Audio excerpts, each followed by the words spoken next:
நம்ம சூரிய குடும்பத்தில் எத்தனை கோல் இருக்கு? 8 கோல் இருக்கு. 8 கோல்ல முதல் கோல் வந்து புதன், அதுக்கு நிலவே கிடையாது. அது வந்து கீழே சூரியனுக்கு கீழே போய் மறைஞ்சிச்சு, அதனால நான் பார்க்க முடியாது. அடுத்த 2வது கோல் வெள்ளிக்கோள், இங்க தெரியல. இதுதான் வெள்ளிக்கோள். இதுக்கும் வளர்பிறை தேய்பிறை இருக்கு, இதுக்கு நிலவு கிடையாது. இதுதான் அதிக வெப்பமான கோள், 460 டிகிரி செல்சியஸ் வெப்பமா இருக்கும். அதுக்கு அடுத்த கோள் 3வது கோள் பூமி, அங்கதான் நம்ம வாழ்ந்துட்டு இருக்கோம். 4வது கோள் செவ்வாய், இங்க தெரியுதா? கொஞ்சம் ஆரஞ்சு கலரா தெரியும். இதுதான் செவ்வாய் கோள். இதுக்கு வந்து 2 நிலம் இருக்கு. அதுக்கு அடுத்து இங்க உயிர் வாழ முடியுமான்னு ஆராய்ச்சி நடந்துட்டு இருக்கு. அடுத்த கோள் வியாழன், இங்க மேல தெரியுது வியாழன் கோள். இதுக்கு 95 நிலம் இருக்கு. வியாழன் கோளுக்கு நமக்கு ஒரே நிலம் தான், இதுக்கு வந்து 95 நிலம் இருக்கு. அதுக்கு அடுத்து சனிக்கோள், இந்த வெள்ளி கீழ் இருக்கு சனிக்கோள். அதுக்கு வந்து 146 நிலம் இருக்கு. அழகான ரெங்குலாம் இருக்கு. கீழே இல்லாதனால அதை பார்க்க முடியல. அதுக்கு அடுத்த கோள் யுரேனஸ், இந்த இடத்துல இருக்கும். நெப்டியூன், இங்க இருக்கு நெப்டியூன். சரி, எல்லா கோளும் ஒரே ஒருங்கிணைவுல வருதுங்கிறது தான் இப்ப நேர்கோட்டில் வருதுன்னு சொல்றாங்க. இதை வந்து பிப்ரவரி 28ஆம் தேதி வரைக்கும் எல்லாம் பார்க்க முடியும் வானத்துல.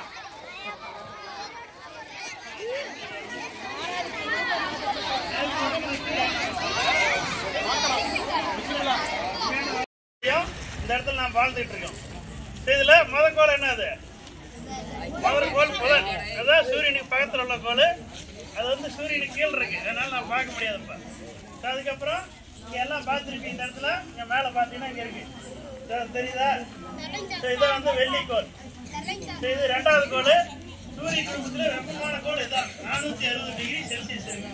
இதுவே ரொம்ப ஹீட்டானது, நான் வாழ முடியாது. 3வது கோள் தான் நான் வாழ்ற பூமி. 4வது கோள் என்னது? செவ்வாய் கோள் இருக்கா, மார்ஸ்னு சொல்லுவோம். இங்க தெரியும் பாருங்க, தான் செவ்வாய் கோள். இங்க பார்த்தா ஒரு ஆரஞ்சு கலர் தெரியும். செவ்வாய் கோள். இதுக்கு வந்து 2 நிலம் இருக்கு செவ்வாய்க்கு. இதுக்கு வந்து மனிதர்கள் வாழ்றதுக்கான சாத்தியக்கூறு இருக்கு அப்படின்னு நிறைய ஆராய்ச்சி பண்ணிட்டு. அடுத்த கோள் வியாழன், ஜூபிட்டர்னு சொல்லுவோம். இதுதான் வியாழன் கோள். இது 95 நிலம் இருக்கு. நம்ம பூமி மாதிரி 1300 மடங்கு பெருசு. 1300 பூமி கொண்டு போய் இதுக்குள்ள அடக்க முடியும். அந்த அளவுக்கு மிகப்பெரிய கோள். சூரிய குடும்பத்திலே மிகப்பெரிய கோள் இது. அதுக்கடுத்து சாட்டன், அந்த வெள்ளி கோள் கீழ் இருக்கும். அது நமக்கு கிளைமேட் சரியானதுனால பார்க்க முடியல. அந்த சாட்டனு இருக்கிறதுலே சூரிய குடும்பத்தில் அழகான கோள் சாட்டன். கோள் வச்சிருக்கோம். அதுல வளையம் இருக்கு. அந்த வளையம் வந்து 1 கிலோமீட்டர் அளவுக்கு வளையம் பெருசு. அதுக்கு வந்து 146 நிலம் இருக்கு. நம்ம பூமிக்கு எப்படிங்க தெரியுது? ஒரே நிலம் தான் நம்ம பூமிக்கு. ஆனா சனிக்கோளுக்கு 146 நிலம் இருக்கு. இது வரைக்கும் கண்டுபிடிச்சது. இன்னும் ஆராய்ச்சி பண்றா, இன்னும் நிறைய நிலம் இருக்கலாம். அதுக்கு அடுத்த கோள் யுரேனஸ், அந்த வெள்ளிக்கு மேல இந்த இடத்துல இருக்கு யுரேனஸ். ரொம்ப தூரமா இருக்கனால ஒரு 100 கோடி கிலோமீட்டர் தூரத்துல இருக்கு. அதனால நம்ம கண்ணில் பார்க்க முடியாது. இந்த இடத்துல இருக்கு.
உட்காந்துறீங்களா?